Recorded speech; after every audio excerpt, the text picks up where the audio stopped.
Halo, Assalamualaikum warahmatullahi wabarakatuh. Perkenalkan, kembali lagi dengan saya Dewanti Salma Wulan. Kita ada di podcast Lentera, Literasi, Edukasi, dan Demokrasi bersama Bawaslu Kota Gorontalo. Di sini saya nggak sendiri ataupun berdua, tapi kita rame-rame. Di sebelah saya ini saya kenalkan dia adalah Pak Iqbal. Dia dari Selamat sore Pak. Sore. Kemudian di sebelah sana ada Pak Ilyas, yaitu JBI dari Kota Gorontalo. Sore Pak. Sore. Kemudian yang satu lagi ada Pak Arif selaku Sekretaris Kerja Gerkatin ya. Oke, yaitu Gerakan Kesejahteraan Tunarungu Indonesia di Kota Gorontalo. Baik nih, eh, sebagai kita tahu bahwa pemilu itu bukan hanya untuk masyarakat biasa, tapi untuk teman-teman kita yang disabilitas. Walaupun mereka sedikit, tetapi mereka juga memiliki hak yang sama. Mungkin saya masih kurang ya untuk informasinya. Gimana kalau kita nanya ke Pak Iqbal nih, yang dia senior sangat tahu nih tentang demokrasi ini. Boleh Pak? Ya, terima kasih Mbak Dewanti. Jadi kita di Bawaslu Kota Gorontalo itu kan ada program pengawasan partisipatif. Nah, pengawasan partisipatif ini kan untuk mewujudkan pemilu yang inklusif. Nah, pemilu yang inklusif ini kita melibatkan seluruh masyarakat termasuk teman-teman dari penyandang disabilitas. Jadi bukan masyarakat yang normal saja, tapi teman-teman dari penyandang disabilitas kita libatkan dalam pengawasan partisipatif. Nah, ini tentu juga kami bisa mengharapkan dari teman-teman penyandang disabilitas ini selain menyalurkan hak pilihnya di TPS, itu bisa bersama-sama dengan Bawaslu menjadi pengawas partisipatif dalam mengawal proses penyelenggaraan pemilu maupun pemilihan di Kota Gorontalo. Kalau untuk dari Bawaslu Kota sendiri nih Pak, eh, apa sih peranannya, apa yang dilakukan dari Bawaslu Kota Gorontalo untuk mereka disandang disabilitas ini? Nah, untuk teman-teman penyandang disabilitas ini, yang pertama kami memberikan sosialisasi terlebih dahulu. Jadi ada sosialisasi pengawasan partisipatif untuk penyandang disabilitas. Dan setiap proses atau pelaksanaan tahapan pemilu ini ada kegiatan Bawaslu untuk sosialisasi pengawasan partisipatif bagi penyandang disabilitas. Kami di pemilu 2024 kemarin dan pemilihan wali kota itu beberapa kali juga melakukan kegiatan sosialisasi bagi penyandang disabilitas. Nah, itu kemarin ada sosialisasi di sekolah luar biasa, kemudian ada sosialisasi dengan penyandang disabilitas yang kami minta datanya juga dari Dinas Sosial, kemudian juga dari komunitas penyandang disabilitas. Oke, baik. Mungkin kita lanjut ke Pak Ilyas kali ya, biar kita tahu nih, benar nggak sih di lapangan, apakah disabilitas ini cukup terlibat dalam pemilu? Boleh Pak? Untuk disabilitas sendiri, saya tanya ke beliau dulu ya. Boleh. Teman-teman disabilitas.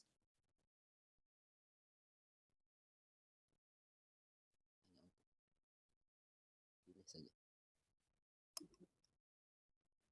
Nah,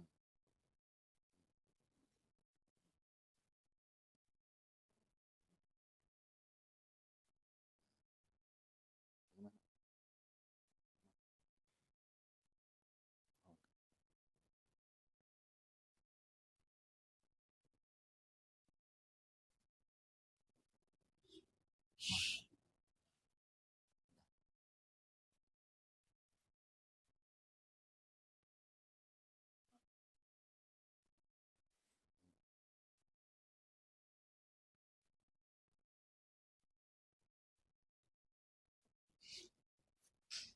Jadi kalau untuk apa namanya tunarungu sendiri, karena beliau cerita tentang tunarungu, jadi agak mudah untuk uh, ke apa namanya ke tempat kotak suara, karena memang bisa dilihat siapa yang akan dicoblos nanti. Yang masalahnya ini katanya ini teman-teman yang dari tunanetra, ini harus ada pendamping, harus ada pendamping. Dan apa namanya ini yang mungkin kurang di mana di TPS pendamping untuk orang-orang tunanetra. Mungkin untuk tunarungu kemarin kalau sudah ikut sosialisasi sedikit banyak mereka sudah tahu langkah-langkahnya kemana. Seperti itu. Oke Pak, kita kembali nih ke Bawaslu nih, gimana nih Pak? Kita nggak ada pendampingan kah Pak atau gimana gitu?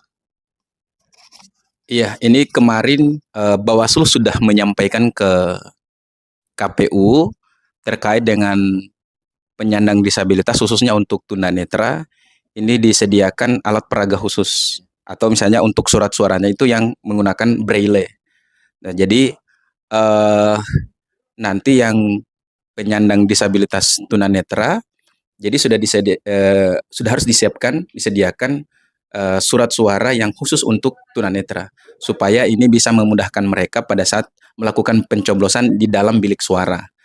Nah, untuk pendampingnya itu sendiri itu harus ada menandatangani surat pernyataan. Jadi bisa didampingi. Kalau misalnya memang agak kesulitan, itu bisa didampingi. Namun yang pendampingnya ini tidak boleh mengarahkan untuk memilih siapapun. Jadi memang murni pilihan dari si penyandang disabilitas itu sendiri, Mbak Dewanti. Jadi KPU sudah harus ke depannya memang harus sudah menyediakan surat suara khusus ya yang ada huruf braille untuk penyandang disabilitas tunanetra. Baik, saya bertanya-tanya gini, kita biasanya sebagai masyarakat biasa nih, sering terjadi politik uang, serangan fajar lah ya. Ya. Nah, kalau masyarakat biasa kan banyak tuh ke Bawaslu Kota terutama ya Pak Iqbal ya, untuk melapor. Tapi saya nggak pernah lihat ini untuk disabilitas untuk melapor ke Bawaslu. Kenapa ya Pak? Boleh. Boleh.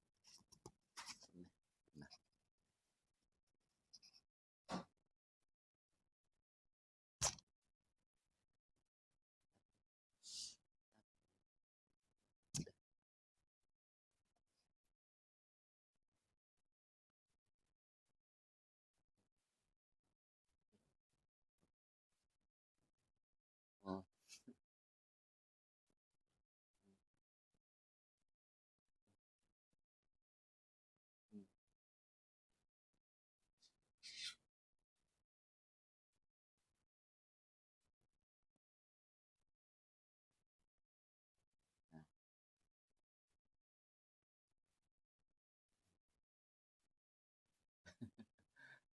Harusnya.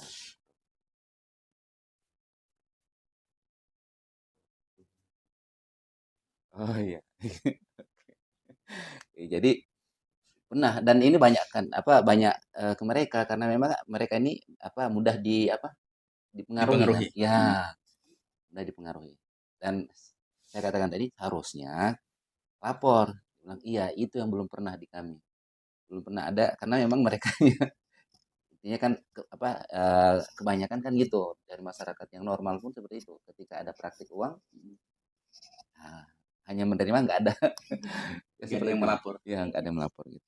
Kalau boleh tahu kenapa tidak mau melapor?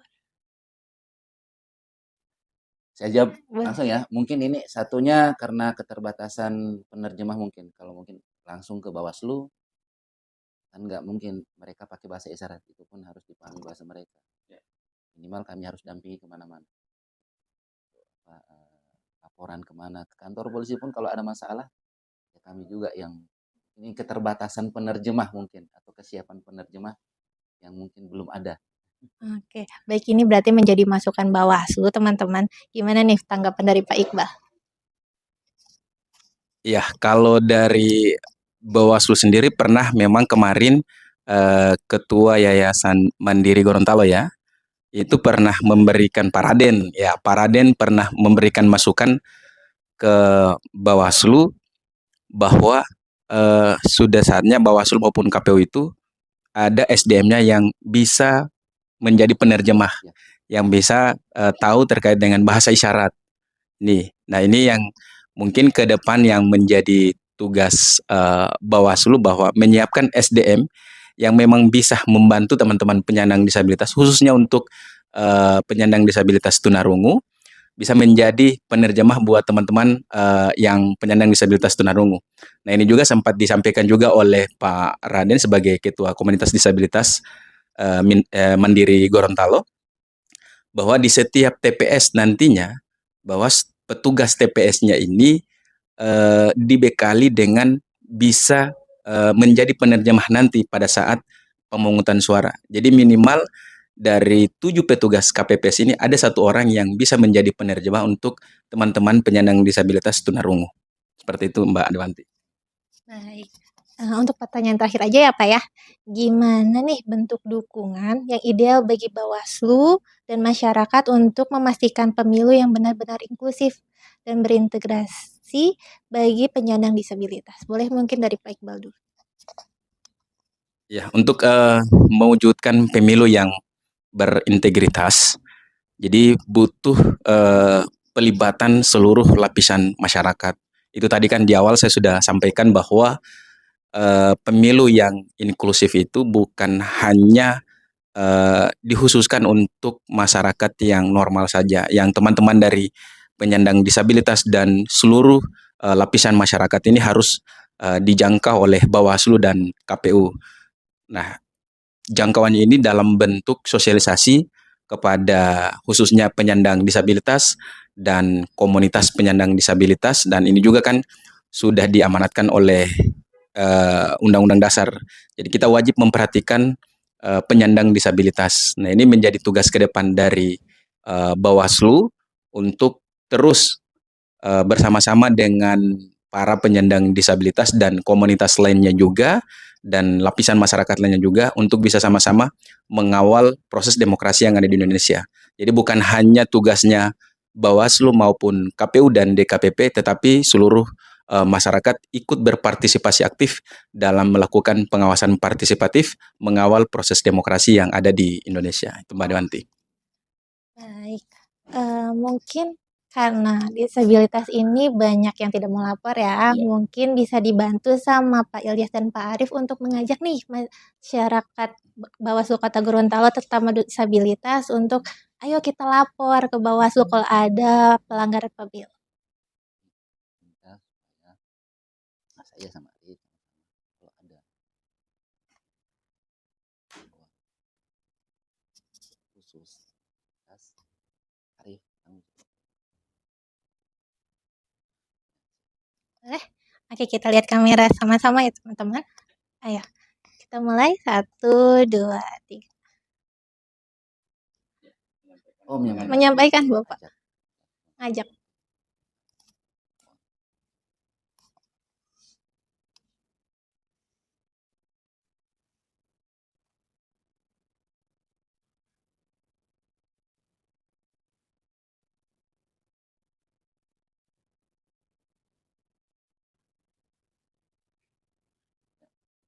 Mungkin Pak Ilyas karena kita tidak paham boleh diterjemahkan Pak. Jadi maaf tadi disampaikan kepada teman-teman ya, teman-teman khususnya teman-teman disabilitas tunarungu umumnya khususnya. Jadi kalau ada praktik nanti seperti praktik uang, jadi diharapkan untuk melapor ke Bawaslu. Jangan ragu dan jangan takut juga. Jadi dari pihak Bawaslu siap menerima laporan dari teman-teman disabilitas semua. Baik, apa ada kata terakhir dari Pak Iqbal?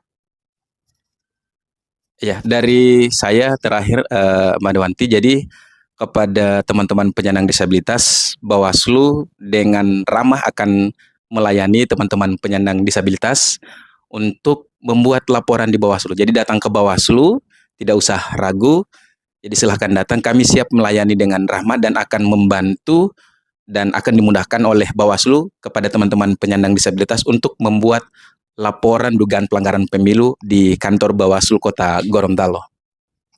Baik teman-teman, sangat menarik ya, apalagi ini kan teman-teman kita yang mungkin dianggap sepele, tapi mereka pun punya hak yang sama. Baik teman-teman, terima kasih atas perhatiannya. Semoga kita bertemu lagi di podcast Lentera selanjutnya. Wassalamualaikum warahmatullahi wabarakatuh.